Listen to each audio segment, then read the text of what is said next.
Welcome to Rappahannock Issues. I'm Tom Coen.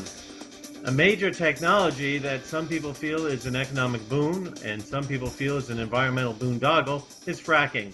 And to help us look at this technology is an expert in it, and that is Dave Bell. Dave is a councilman from the Peters Township in Pennsylvania, which is out towards Pittsburgh. So welcome, Dave. We appreciate you coming on via Skype.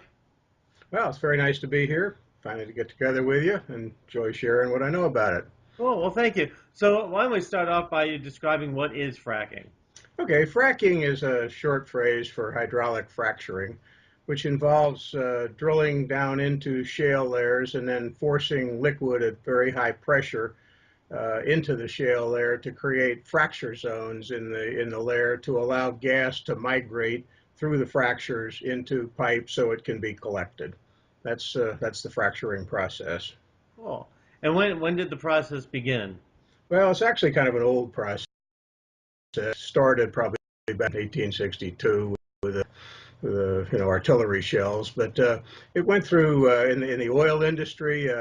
They long ago, 100 years ago, drop explosive charges down oil wells and fill it with water and detonate the charges to fracture the sandstone and let the oil migrate.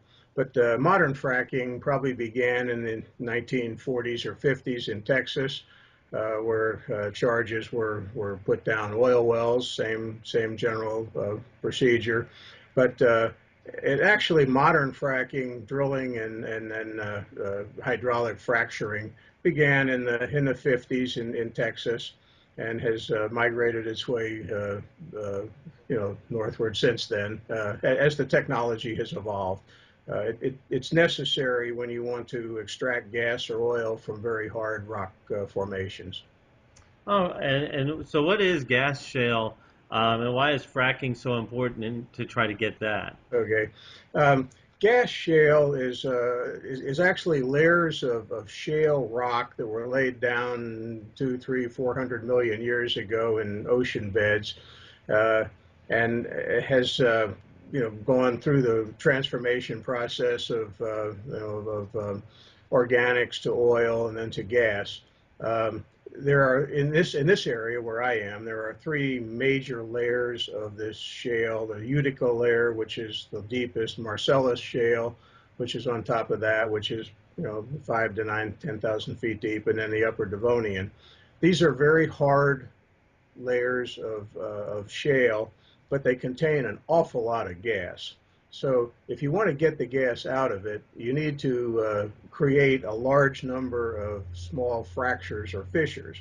And by drilling into it and fracturing the shale, that's how you can get the gas to migrate to the pipe so it can be collected. This particular hydraulic fracturing that we use now is necessary because these layers are not real thick. And if you can picture, if you drilled a pipe straight down, you would only expose maybe 100 feet of the pipe to the shale layer. And if you fractured the stone around that, you would get not a whole lot of migration. But if you can drill vertically into it and then horizontally out up to 10 or 12,000 feet, you expose 10 or 12,000 feet of pipe to the migration, and you can collect an awful lot of gas. Oh, wow. And then the Marcellus shale that you're talking, when did that fracking begin, and uh, Well, how has that industry grown over the years? oh, by leaps and bounds. In this area where we are, just south of Pittsburgh, is really ground zero for the Marcellus Shale drilling. It started really in 2003 when Range Resources drilled was the initial sort of experimental well in this area. They worked on that for a while. 2005, they started to extract some gas, and by 2007, there were some very, very large and productive wells in the area. Since that time, since about the 2007 era, in Pennsylvania right now, there are over 10,000 Marcellus Shale wells. The Marcellus Shale layer extends over probably two-thirds of Pennsylvania. It extends into Ohio. It extends down into Tennessee, West Virginia. It's a huge, huge area. But we've got about 10,000 wells in this area. There's another probably 5,000 that are permitted that'll be drilled when the economics make it viable to do so. But there's estimated right now 500 trillion cubic feet of gas trapped in this Wow. layer, which is a huge amount. And this is the way to get it out. It's really, you're not going to get it out any other viable way. Cool. And how have the fracking techniques and technology evolved over the years now that they've sort of decided to go after this Marcellus layer? Well, actually, it's really kind of interesting. They started with the Marcellus layer because that was the one that they thought had the greatest possibility. Um, Initially, they drilled down into the layer, and they were capable of going out maybe 3,000 to 5,000 feet by a technique called directional drilling, which is really interesting. They can actually guide the lateral pipeline into up and down and make it turn right and left. You can guide the pipe. Um, as the technology has emerged, this has become a completely computer-directed thing. They take some very technologically advanced pictures of the shale strata. They guide the drill bits into along the most productive part of the shale there. Right now, they're going out 10 or 12,000 feet fairly regularly. Obviously, the further you can go, with one out of one well, probably the better, more economical it is. So that's one major change. One of the problems that has been encountered with this is that the fluid that you pump down in these wells all comes back, or most of it comes back at some point, which is highly contaminated.